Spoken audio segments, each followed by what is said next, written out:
All right, and welcome to the Best in Slot podcast, a Warcraft podcast by the community for the community.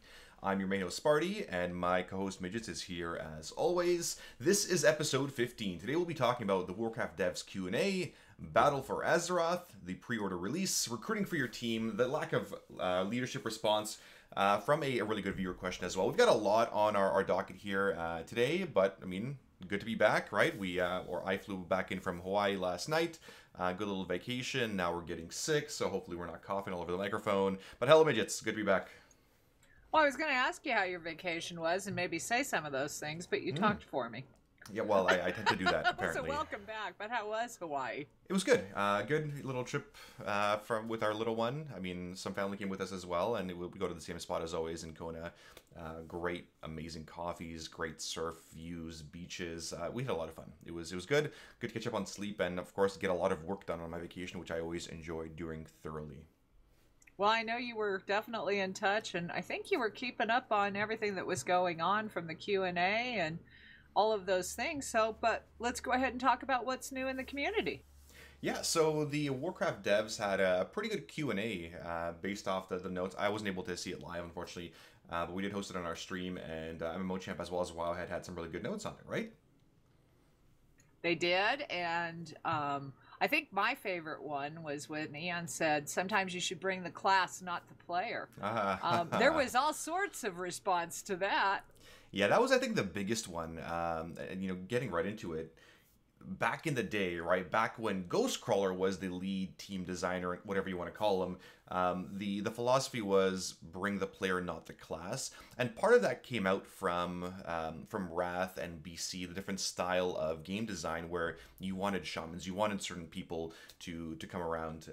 And Ian is also Gerthok, the leader of Elitist Jerks, and he was a major player back in Burning Crusade, and he was the one that really advocated more class-specific rather than player-specific, and Ghostcrawler when he came in 2008 with, I think, Cataclysm, sort of flipped that on its head, and now it's going back the other way to, well, we should probably bring the class and not the player, right? We want some kind of, class differentiation and uniqueness to each classes, so it's going to be a lot of discussion, and I know there's a lot of feedback already from a lot of players that are in smaller guilds of, well, hey, we don't have that class, so what should we be doing, right?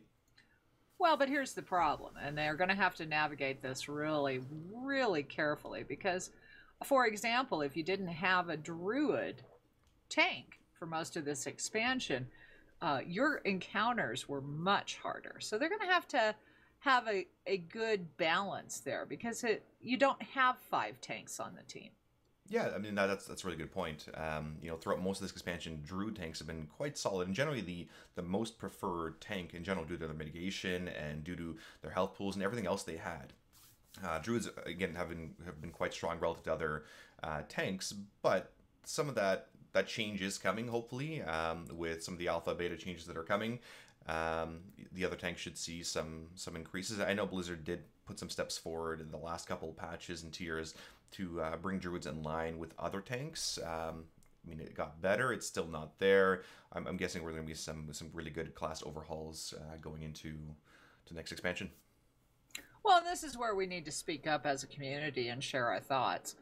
I think it can be a really good discussion, and I truthfully think that having class-specific buffs or whatever, not everybody brings the same benefit to the raid, makes it different, is a good thing. But we'll see what they do with it going forward. What else did they bring up out of the Q&A? The war fronts, right? Which is this something I'm really excited for. Probably what this and the new scenario system I'm really excited for with whatever Stabby McStabberson guy is.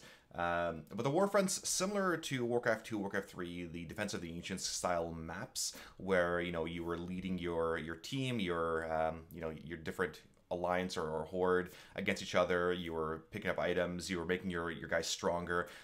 My dream when I was playing those games back in the day of, I don't know, was it 2003, 2002? Was if we could have our characters in-game doing the exact same thing, similar to, I guess, what Alterac Valley is or could have been, similar to some of the other stuff going on. I'd love to see that. And I think Warcraft, sorry, the Warfronts is very similar in that regard, where we're going to have our characters. You're not going to be training grunts and, going to barracks and doing that kind of stuff, but you'll be doing objectives and going in with your character, leading that charge. Sort of similar to Ashran, I guess, not exactly. But I'm looking forward to it. It's something I've always really wanted for Warcraft, so it's exciting. Well, and I saw they spent a lot of time on the PvP side of it. I didn't pay a lot of attention to that. Did you? No, not really. I went just through the notes in terms of what's happening. Prestige is staying, which is great for someone that doesn't do a lot of PvP like myself, who can eventually get all those PvP and Prestige rewards. Outside of that, I am not too sure what else is happening with the PvP side of things. But maybe we'll find out soon. Yeah, well, as we start getting into beta, which word on the street is it's coming soon. We can maybe find a PvP expert that can come and share with our listeners, but it's definitely not our forte. No, the big announcement, though, was the BFA Pre-Order and the line that came from it. Oh, yeah, that was fun. Yeah, that happened while I was off in Hawaii. I'm not sure when it was exactly announced. I think it was the Thursday or the Friday or something. But yeah, that was exciting. It was, I was telling everybody in guild, or both of our guilds, get your tokens now. Go get your tokens right now, because of course the price shut up. I'm not sure what it's up to right now. Last I checked, it was like 230,000. I bought, I don't know, I filled up my Battle.net account with like $400 worth of Battle.net dollars, millions of gold earlier on when it was like 175, 180,000. And so I'm happy and I'm set there. I don't know. I mean, yes, people should have bought it. Pre-orders are great because it comes with the 4 characters? Is that for everybody or just for Battle for Azeroth players? Just for Battle for Azeroth, and it was a hot fix a few days later. It wasn't originally there, but they added the other 4 character slots so that you could play your allied races on your server of choice. And that was a big complaint too. We're like, we have all these characters. You put in allied races. Give us more slots. Well, here you go. Here is more slots to go along with your 4 bag slots.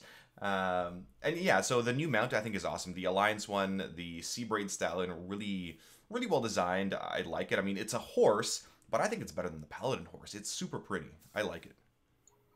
Yeah, I like Toddle. Well, yeah. Which is why I always get the... If there is a pet, Midget, I own Overwatch. I have never played Overwatch, but I own Overwatch simply for Winston. So if there's a pet, you can count on Midget will have it. Oh, for sure. And I can't recall what the Horde one was. I'm sure it's some kind of wolf thing. Who knows? It's not a wolf. It's I couldn't tell you. Somebody will be able to tell you. It's pretty, though. I checked it out on my Horde tune. Well then, maybe I should log over my Horde character. I haven't opened the boxes yet. I'm wanting to do that on stream. Look at the new turtle mount. I did see your screenshot on Twitter, and that thing is damn adorable. Our viewers are saying it's a raptor, so that's cool. It's a raptor. I mean, I like my horse. Well, I finally got Midgets moved over to the Horde, so I'll know some of these things. I'm still trying to get around Orgrimmar, though. I always get lost in that place. It's so unorganized. I don't know how anybody does it. I mean, everything should be either like Stormwind or like Undercity, where you know where everything is. Anyway, but that's a different thing. Allied races, right? That came out as well. Have you done any allied races yet? I opened up all of the quest lines, which is why I had to have a Horde. And I've also created 2 level 20 tunes. One is a High Mountain Tauren. We're going to do Druid on that. And then we have our Void Elf. Isn't it Void Elf? Anyway, very pretty class. And I'm going to try a Warrior, so that ought to be interesting. Oh, interesting. Are you going to be bandaging people around? Is that your plan? No, I'm just going to smash them in the face. Isn't that what Warriors do? Yeah, I'm excited. I haven't opened up any of these quest lines yet as I was gone, and today's my catch-up day. Yeah, I saw a lot of people making brand new alts. We have a lot of new alts in both guilds invited. A number of our raid team have switched over to the Void Elves, which are also, I mean, they're really cool looking, right? They're the Alliance version of Blood Elves, and, Alliance were always a little jealous of Blood Elves not being able to get them. But now we have Void Elves, which are badass, and they're awesome.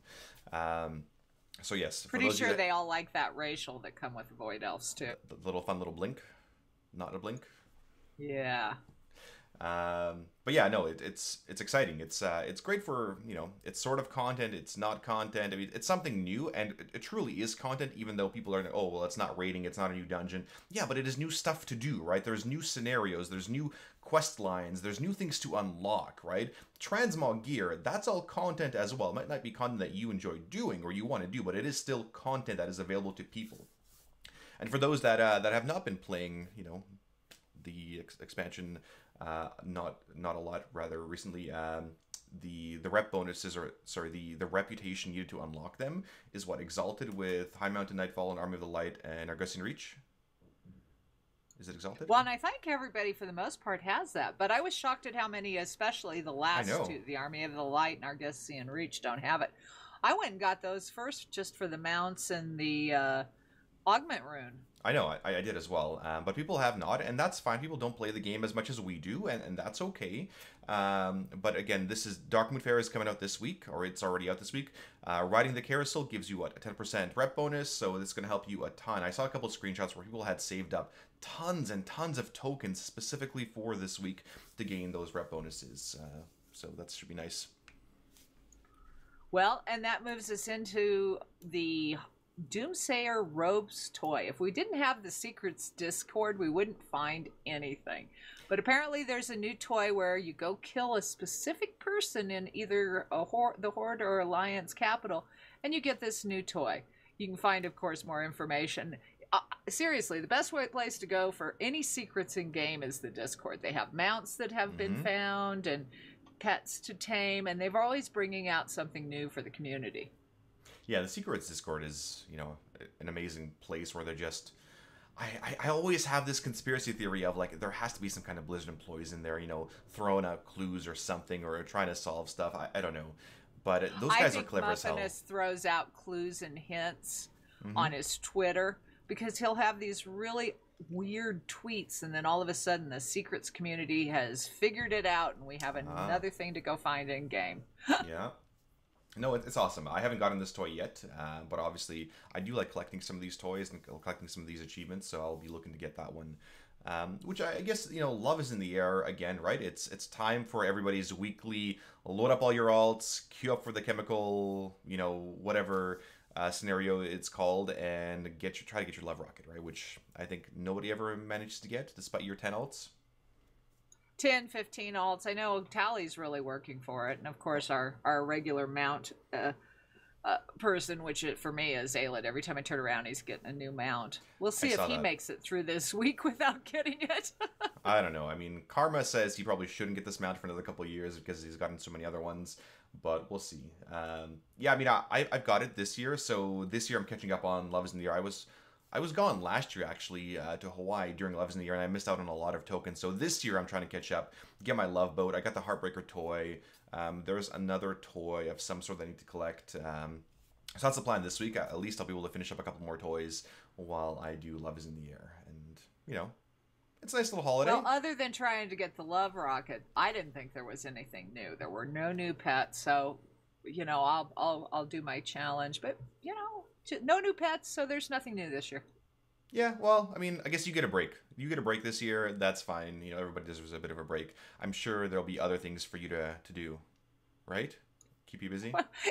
Well, you guys can get heirloom upgrades now, and the necklace is upgraded. And of course, there are my very favorite holiday-specific transmog items. At least they told us that in advance this time, but just remember, you can only transmog them during the holiday. And then for those looking for the Love Rocket, if your tune is below 98, you won't be able to get the gift box that it drops from. That's a really good one too. I saw that it's posted on somebody's Twitter as well, or in one of our Discords, where if you have alts, right, some of your level 90 alts, they will not be able to get the Love Rocket toy or that little gift box, the little heart-shaped box. They have to be at least level 98. So hopefully you've used your boosts on something, or you're leveling up your allied races and able to do those really quick. But yeah, use up all your alts, try to get this Love Rocket toy, and really, like, it's okay. It's okay. It's a little purple rocket. It's only a one-seater apparently, but it is bragging rights, right? Everyone else will be jealous of you and hate you, but you'll have your awesome Love Rocket. So it's a good way to end the holiday. One thing we did find out about the boost is that it takes 24 to 48 hours or so for all of the requirements to clear and a boost for you to be able to queue. Oh, So if you boost today, you may not be able to do the Love Rocket dungeon for another couple of days. interesting. I didn't know that. That's a good one. And then we do have our good friends at Starting Zone. Those guys are the World of Warcraft podcast. They got some big names on their show recently. They got Taryn Gregory, right? Their episode was number 239. And they got Ian Hazakostas on episode 238, right? Those are some... I haven't listened to those podcasts yet, but I plan on doing it over the next couple of days. But hopefully they got some good information out of those two. Maybe when Alpha's coming, could be this week. I don't know.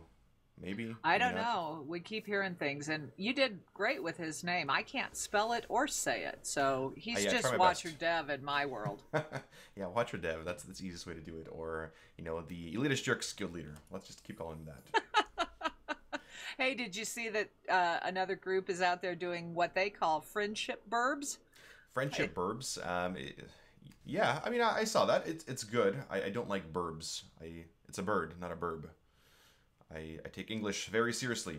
But Perky Pugs, which I can't remember who the leader of Perky Pugs is and who the leader of that community is, but they're also doing the Violet Spellwing, which is awesome. The more people we can have doing these, buddy birds or friendship burbs or whatever you want to call them, the better. I think it's great to have more people doing it in the community. We are doing it mostly out of Death Tiers and Zeros to Heroes. We're offering it to community members, to whoever else wants to be nominated. They're doing a whole... it's a much larger scheme of things where they're getting people to apply to carry people, and then other people, I'm sure, will be start giving away on their streams and that kind of stuff.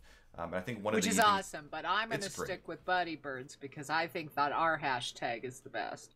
I think so. I'm glad we claimed that Buddy Birds hashtag. That was a really good one. Well, while you were gone, we got an email in the Best of Slot podcast. Thought we would chat about it today. Sure. Why don't you read the email? Well, Chase wrote to us. He says, I'm a raider on an 11-11 heroic team. We had a hard time killing Argus because people just don't show up. We don't do terrible, but we have a lot of issues with recruiting and people being there for raid. We also have several people that have problems with mechanics or knowing the bosses. One of them is an officer. We don't have anyone to swap them for, so they feel their raid spot is secure. The raid leads keep saying that they are recruiting, but WoW Progress still shows classes we needed from Emerald Nightmare, and I don't see them posting in trade chat or the forums. I feel like they aren't looking to fix the issue because they are friends with some of the people. I'm getting frustrated because when I go to them, they say they have spoken with the people that are late or not showing up or not prepared, but nothing has changed, and they are still not recruiting.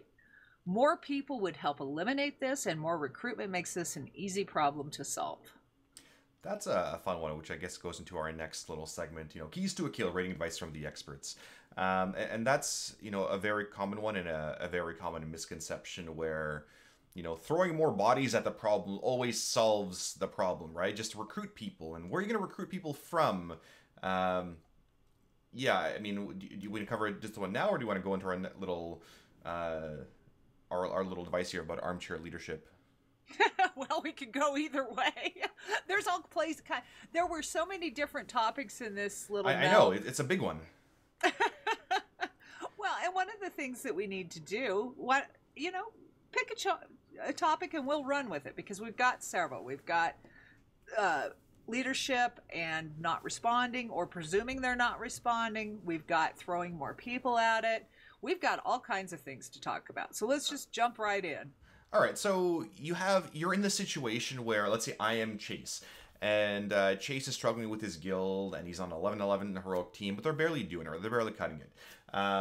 Some things that are important. Well, if you're complaining about, and not maybe not the right word to use, but if you're saying, okay, these guys aren't showing up, the raid leaders aren't recruiting, we're still recruiting the same players from Emerald Nightmare, or maybe you really are still recruiting the same kind of players from Emerald Nightmare, maybe trade chat, they're not specifically using trade chat because trade chat may not be the best avenue for recruitment. You may get a certain type of player from trade chat or from general chat or whatever you want to use. But if you're the player that wants to make a difference, well, go step up, right? Don't be just the one that has constant complaints about something, but be the one that steps up and ask how you can help, right? There's always things for you to do as as a member, right? Or as a veteran, or someone who that's been around for a while. Or if you're new to the guild, hey, I'd love to get more involved in the guild. How can I help, right? Having those conversations with your leadership team makes a huge difference, right? You know, your leaders want to play the game as well, and you know, oftentimes this job is a job, right? It takes so much time, and even while I was on vacation, we were covering recruitment issues and guild stuff and Zeros to Heroes and DJs, and we were covering so much stuff while I was away, and it never ever ends. So having people that want to step up and make that difference is huge, right? So talk to those players. He mentioned here in his little letter that people aren't showing up. Okay, well, is that a commitment issue? Is that an issue of, well, maybe your goals, Chase, don't line up with the guild's goals or everyone else's goals? And that's okay, right? That's maybe you need to look for a different guild, or your other players need to be looking for a different guild as well. Who knows, right? Do your goals sync up with that of the guild, or do they not? Right? If you want to progress in Mythic, and these guys are super content and super happy being, you know, a fairly casual guild that has a lot of fun and does heroic every week. And we have one of those teams in DJs, one of our retired old, person teams, where they raid Friday, Saturday, and they clear heroic, and that's their goal. And they might dabble into Mythic, and they totally could. They very well could dabble into Mythic, but they're happy, clearing heroics and making their way up slowly, and then they do it on their alts, and they just love raiding with each other. But if you're in that group and your goal is to raid Mythic, well, maybe your goals don't sync up with them, right? Well, what can you do with recruitment? What can people do with recruitment and help out? Right? If you see someone in a run, that's great. Like if you see someone in your Mythic Pluses or while you're pugging things and they're pretty awesome, hey, my team's looking for awesome players, right? If you're happy in your guild, great, but my team's looking for players like you. You seem like a decent human being and a good person to play with, so maybe come join our guild. And that's all you have to do as a player, right? You're not a recruitment officer, but you're saying, hey, my guild's always got spots. You should come look at our stuff. And then the other issue you had here, was that the guild leadership is not listening. Well, are they not listening or are they not agreeing? There's a big difference, right? Where if Midgettes, you come to me and say, hey, Sparty, this is the issue here and this is the issue. I'm like, okay, yeah, I'm listening, but I don't necessarily agree. And we're not going to go with your proposed solution, Midgettes. And Midgettes can be upset about it, or she can take it as it is, and Sparty's made the decision, he's listened, but he doesn't agree, right? That's a big difference, right? And people misconstrue the issue of, well, he didn't do what I asked him to do, so he's not listening. Well, he did listen, but doesn't necessarily agree, right? The buck has to stop with somebody, and that person may be the guild leader. Well, and I want to step in there because we deal with that conversation frequently within Zeros to Heroes, especially because we have some special dynamics of wanting it to be more of a community guild, and we don't really recruit outside of the guild, and we end up in this conversation. And a lot of times, it's really simple things. Well, why can't more people do this? Well, there's reasons behind it. And when they hear the reasons, if they ask, then we'll use Discord. So for example, we have 2 communities in Discord. Mm-hmm. So the access to our Discord comes through you or myself to protect the privacy of all of the teams.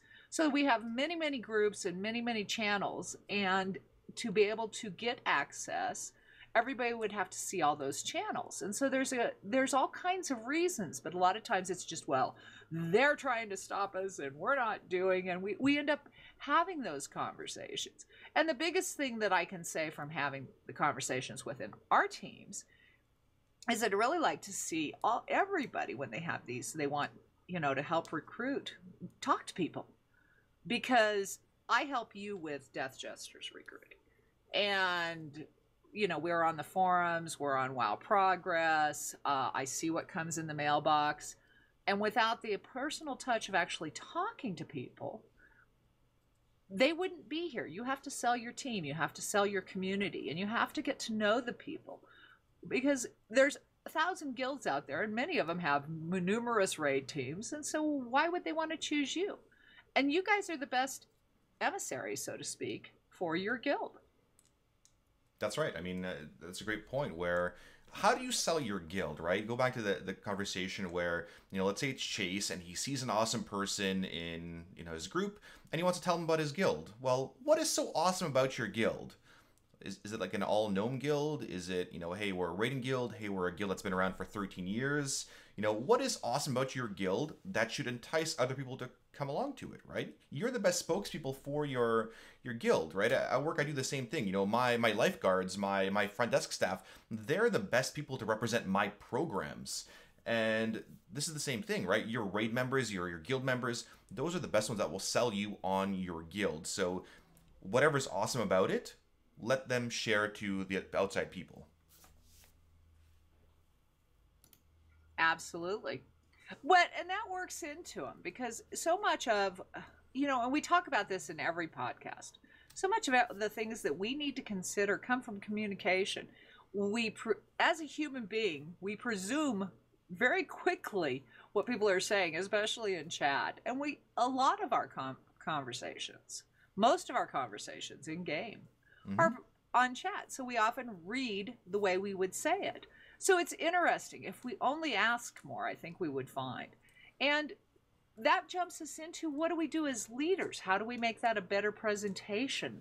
How do we deal with somebody thinking we're not responding? Or how do we help them do some of these things, with the caveat of, if you're waiting, and I'm going to tell you this from Midget's point of view, if you're waiting for me to get it done, I don't have enough hours in the day, so I'm going to need some help.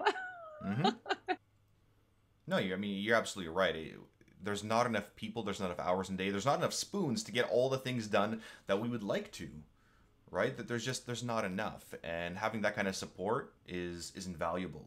And again, going back to, well, is it happening? Is it not? Yeah, it's typically happening, but the best thing that any player or any leadership can do is just communicate. Communicate as much as you can. Where, there's an app on my forums where some people, may not have the best feedback on. I'm like, okay, I hear you, but this is the way it's going to go because of this reason, right? And you have to be very careful when you're treading that line of, well, I'm disagreeing with my members because this is my gut feeling and because this is my experience, right? Because you don't want their opinions to feel not valued at all, where they stop posting feedback on certain apps, right? You want them to continue doing that, right? But it's sometimes, listen, I hear you, but I don't agree, and we're going to go this way, right? So, and that's the thing that these players need to wrap their heads around, that yeah, he's made a decision, doesn't agree with us. We voiced our opinion, but that's the way it's going to go.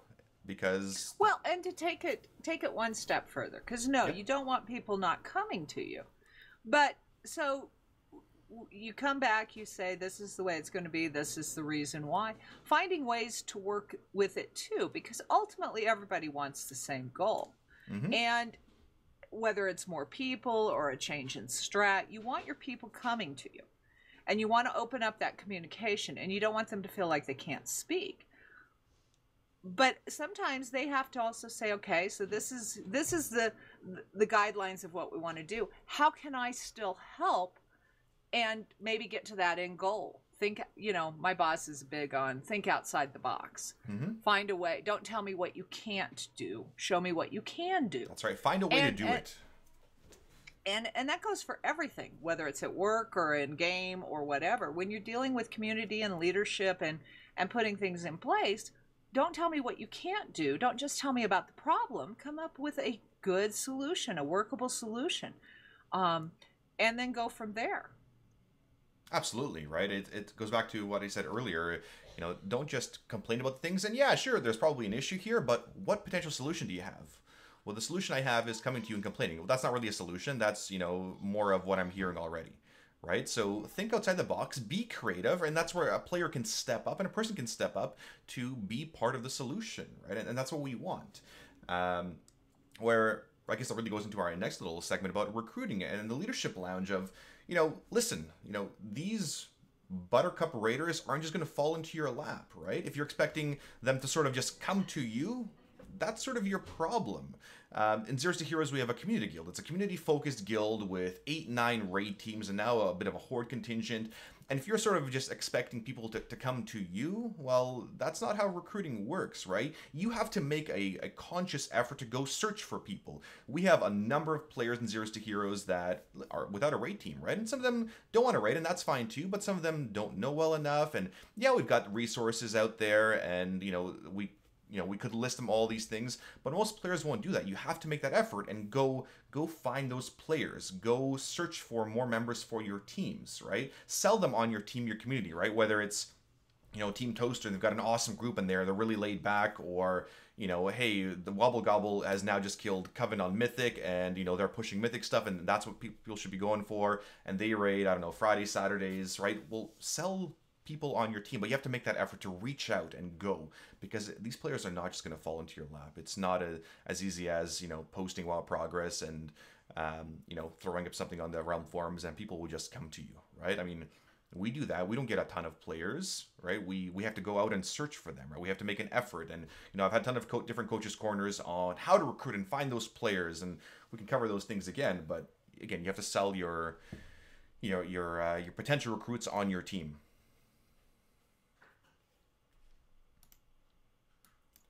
You do. Well, and there's other places. We talked about trade chat. Mm-hmm. I don't know. I know that Death Jesters does not in trade chat, and nor most of the higher level guilds. Mm-hmm. It's not a place that I normally look. But what are some of the sources, and how do you get that out there? Well, I mean, you've got Trade Chat, right, which is, I guess, your entry-level kind of guild for the most part. And there's, of course, exceptions out there. You have the Realm forums, which a lot of players use. You have the recruitment forums, which are out there as well, and, it can be hit or miss. While Progress, for those you looking for raid members, it can be fantastic, right? As a guild leader, as a guild recruiter, you should have your WoW Progress up to date. So when players look for your guild, an Alliance guild raiding 3 days a week, looking for a Warlock, well, there's Death Jesters looking for a Warlock, right? It pops up right there. But again, that effort is by the player themselves. There's different recruitment discords where they're out there where you're recruiting for different players. The class discords have something very similar where you can recruit on that specific class of, hey, we're looking for a Holy Paladin or a Priest or whatever range DPS. Mochamp is there as well. There's Facebook groups. There's lots of different ways to do it. But again, you have to make that effort to go search for people and talk to people. That's the biggest and most successful way to do it. Is somebody posts a recruitment blog about them. Hey, I'm Sparty. I'm looking for a guild. And then Midgettes, sees my battle tag, adds it, whispers me, say, hey, how's it going? And then she tries to sell me on her awesome guild so I can join them, right? Like, that's kind of effort that will see the most kind of results. One of our viewers said, don't build a wall, maybe compromise in certain situations. It shows members' ideas are being taken seriously. With all respect, a GM shouldn't be a closed book. What are your thoughts on that?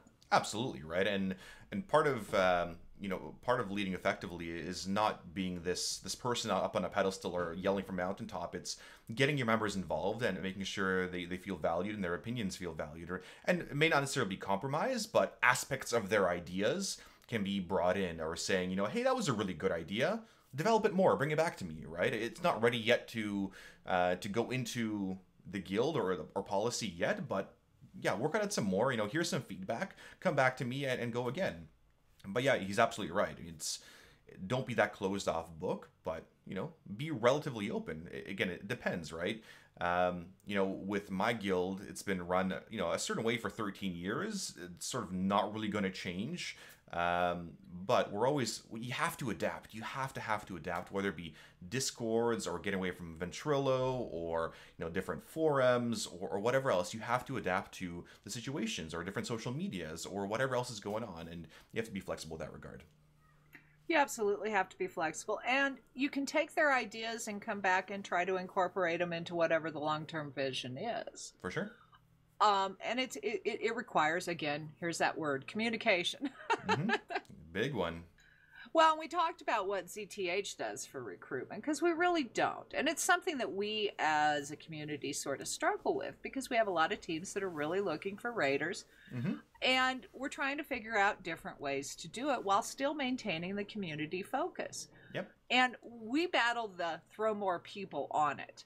And I just, it's been an interesting discussion because some of those ideas you come out and you go, well, we don't want to do that. But in some cases, we're trying to work on, well, how do we reach out to more people? Especially with you streaming less and things of that nature. These larger communities, we have 7 or 8 or 9 teams that we're trying to get players for. So we try to highlight them, and we're always looking for ideas. Yep. And I think sometimes that our leadership team thinks that we're just a closed wall, whereas we're trying to either respect the privacies of the individual channels or be as concerned about some of our, like VWCS. They don't want to go any farther than heroic. They never have. A lot of times they just quit until the next X pack comes out. And that's our old how DJ to retired deal with team. all of that. So we look for feedback. We love feedback, and we wish people would step up. Those are the big things. But so what are some of the other things that we could do? A lot of what recruitment is, again, is making that effort and making those contacts. What DJ does is we do sort of all of the above, what I mentioned, of wild progress to forums to talking to people. We have a fairly long application process, and it's been like that forever because that's the way I've wanted to run things ever since running guilds back in EverQuest. We had a very long application process. And typically, people will apply through us through email. We get feedback on it. So from the moment it goes into our inbox, it's you or myself typically reading over it. We'll go through logs. We'll give it a good rundown and see if it's worth everybody else's time. Because at this point, we probably spent, depending on how long the application is, 5, 10, 15 minutes on the application, going through logs, and then we post it on our forums for feedback from our players. And our players will give some feedback. Okay, well, yeah, this guy's having some issues, got some potential, or let's interview him right away. And we go from there. And so that's now taken, probably a couple collective hours of time from our players as we get feedback, which goes into the interview process itself, which is typically a 30-minute process. And again, that's a couple collective hours of time from everybody investing in this player. And then at that point, we decide, okay, we'll get some more feedback, do our due diligence on this player, and then we bring them in for an application process, or the applicant phase, which is at least 2 weeks. It lasts longer depending on how much they're in the raid. We want to make sure the person is the right, has the right sort of skill level, or has the right curve in terms of how quickly they're progressing on encounters before we move them into our next trial phase, which is at least a month. So this is a minimum 6-week process in our guild, and we want to make sure the person is the right fit for Death Jesters and they're going to be here in a long-term home. The big thing that we do, though, is that we assign a couple mentors. And so let's say, you're a paladin, you're a holy paladin. Well, guess what? Sparty is a holy paladin too. He'll be your holy paladin mentor. And somebody else, let's say Midgettes here, will be your BFF mentor, your best friend's mentor, which will be there to make sure you're fitting in the guild and, you're doing well. And you have any, if you have any questions, that kind of stuff. You're part of the Discords, you're part of the community, and my specific ones will be more, tech-oriented, more holy paladin things, and Midgettes will be more, hey, when Sparty yells at you, it's not because he doesn't like you, it's because he wants you to improve.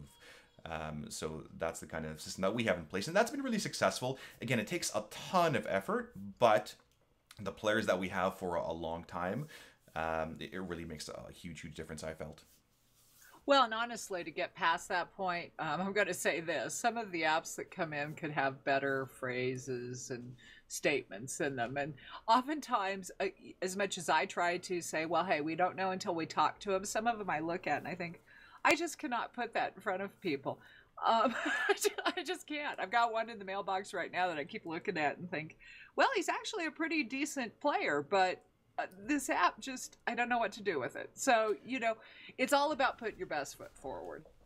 Yeah, absolutely. And we can make the whole argument, or people have made the arguments of, well, why do I need to apply to guilds? And again, a lot of players come from, backgrounds where they've not rated or been on competitive teams or team sports and that kind of stuff, which is fine.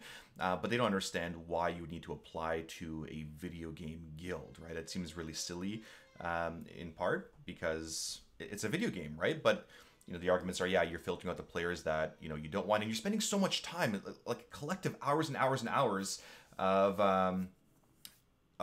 recruitment time, right, on this player. So you don't want to. If you keep doing recruitment, you're not gonna have time to play the game essentially. So really, it takes a ton of time, and you just need to work at it, right? You need to invest what you want and go from there. Well, and we've sort of spent a lot of time on discussing recruitment in general. We'll have to move the second part of this, which was, what do you do when you feel like the leadership isn't dealing with the situation? Because that's a good conversation too. Yep. But I want to cover, I think the most favorite topic that I get when I talk to anybody about recruitment is, we want mythic ready raiders. And when I see the applications that come in, and when I think of myself when I first started raiding, and when I think of all of these other things that contribute to what is a mythic ready raider, it's really become my favorite myth. It's almost as good as Blizzard's Soon. What do you think about that? Yeah, so this whole mythic raider ready of like, hey, I'm going to throw up some recruitment and throw some bodies, and all these amazing mythic raiders are going to rain down and be part of my guild. Okay, well, we talked a little bit earlier about why you need to make that effort and sell your stuff on your guild, because there's plenty of other guilds they could join instead of yours, right? There's another guild that raids the exact same days as your team. Well, why should they raid, with your team, right? You really have to sell yourself on these, on what you're doing there. With mythic raiders, there's really no such thing as a truly mythic ready raider. I'm not just thinking about the button mashing player, but the complete player, right? I could throw, a player that's a DPS, and they do amazing damage on a training dummy or a Garathia Worldbreaker fight or a Vamrathos fight, which requires basically no mechanics, right? That's not a fully complete player. That's, a good glass cannon DPSer. But every player that you want in your guild as that mythic player takes a ton of work. And, I talked a little bit about, the long application process that we have in the mentor program that we have in our guild. And it requires a ton of work. Many of you guys remember the Schomburg, right? Schomburg, or Shamgod, one of the best rep paladins in the world. We had him for a long time, and, he required work, right? He required work, and, he was a great theory crafter and button masher and, high parses all the time, top world ones. But he also required a ton of work from when he joined the guild, and he was competing against another ret that was actually better than him, right? Another ret paladin that was, quote, amazing, and he wasn't that great, but Schomburg put in the effort, and, we put in the effort with him, and he became the better paladin, right? We had the same thing with Demon Hunters recently. Good paladins that have applied to my guild, right? Like I've grinded them, and, for instance, we have one paladin, Adamax. He wasn't that great when he joined, right? He had a lot of issues with debuffs and dispelling and priority healing, that kind of stuff. But we had to work with him, work, and now he's a much better healer, right? The goal is always for these players to always, do better than I do. But everyone takes a lot of grooming, right? Whether it's a new player or a veteran player, everything else. One little activity that I do with my own staff is sort of this molding activity where I have one of my, I pair up my staff and I put one with Play-Doh and the other one has a card. And on that card is a thing or an animal or something. So for instance, if that thing on this card is a horse, you will have to describe to your partner with the Play-Doh how to move their hands and how to mold this object so it's eventually a horse. They can't know it's a horse, but they have to realize it at the very end when it's completely done. So again, a lot of that is just effort, right? You have to mold those players into good people, and you're molding that Play-Doh into that horse or that animal or whatever it is. And again, it's a lot of communication. Everything takes a lot of communication. And with this whole mythic raider myth, from my experience, you're going to get a good player with zero social skills, and by social skills I mean a player that says inappropriate things or isn't mature enough for this level of rating. And I mean, there's different guilds out there for that player, but not specifically my guild. Or you're gonna get a person with average skills or above average skills that you need to help sort of groom, right? But they're a great person, right? That's a big key one, right? They're a good person and they're a pretty good player, right? Rather than being an amazing player and a really crappy person. It's much easier to teach players to mash buttons and to read logs and do all that theory crafting simcraft than it is to teach someone to be a decent human being. That's the big takeaway from this, right? We were all noobs once, and we preached all that plenty of times. Some are self-taught, right? Some people do a lot of self-improvement and going through different discords and going through all the pins and going through the videos and seeing what other players are doing. Some people are self-taught that way. Or are you really self-taught when other people are showing you what to do? I don't know. But everyone has had assistance from players around, whether it was your fellow class players, right? Your fellow boomkins, your fellow warlocks, your paladins, whatever. Or whether it was your raid leader yelling at you and, you absorbed a lot of that information, but you didn't really realize it, right? And now you're saying, oh, well, I was amazing the entire time. And, well, really, you absorbed a lot of information, right? And you didn't know it. You were molded to the player you are now. And really the big takeaway from this is, if you want good players, go and make them. Don't expect them to fall in your lap. That's right. One of your viewers, Disparaging Turtle, said you won't get Mythic Raid ready. Boy, that's hard to say. Mythic Raid ready raiders. You won't. Everyone wants it, but it doesn't exist. Everyone needs some work, be it gear, coaching, etc. It all matters is the work you're willing to put in. The number one thing you want is the mentality, the dedication, not the guy who will leave after 2 wipes. That's right. And we, one thing I've told my interview teams, the people that are interviewing players, is don't compare these guys to how you are now, because now a lot of you guys are really, really good players. Compare them to how you were when you started with our guild, before you had a lot of that mentorship and that grooming and that training with us. Right? Because that's where those guys are starting off, right? We can't expect these guys to drop in our laps as amazing players. We're going to have to work with them. And the players that we invest a lot into are oftentimes going to invest a lot more into us, and those guys that will be around for the long haul. And that's what we want. Absolutely. Well, and we like good people in all of our communities, because we're one big community and we keep growing, and we're not perfect. And we make mistakes, and we move on, and we learn, and we get better. That's right. And so I look at the leadership team that we have in Zeros to Heroes. When we first started with them, they all came together because they like the community. And where they are now from where they were 3 years ago when we created the guild is huge. And I don't know that they realize that, but I'm proud of our communities. Mm-hmm. We have some, I think we're getting towards the end of our podcast. What's coming up next week? I don't know. I guess some other streamers are taking, Monday, Tuesday off. I might take Tuesday off as a sick day as I prepare to, get things done, or I might just work from home on Tuesday. Who knows? We'll see. Things might be coming, right? There might be, keys of some sort. I don't know. There might not be keys. Alpha might be coming. Beta might be coming. Whatever people want to call it, it might be coming. It might not be. But if it was coming, I would tell you it's not coming. And I don't know. Of course you would.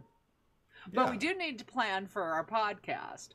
So I think we've sort of chatted about it, but we're leaning towards having separate podcasts when it's the upcoming beta, whenever it might come soon, into separate podcast segments where those who don't want spoilers won't have to hear about it. But I need a snappy title. I'm sort of thinking BIS and beta, or something like that. Maybe something I could say would be good too. Best in slot and beta. We'll think about it. I'm sure our clever viewers will have a lot of good feedback. But if you guys do have emails or questions, feedback, ideas, suggestions, or you want to sort of your letter being read here as a topic, which we always love because it gives us great topic suggestions.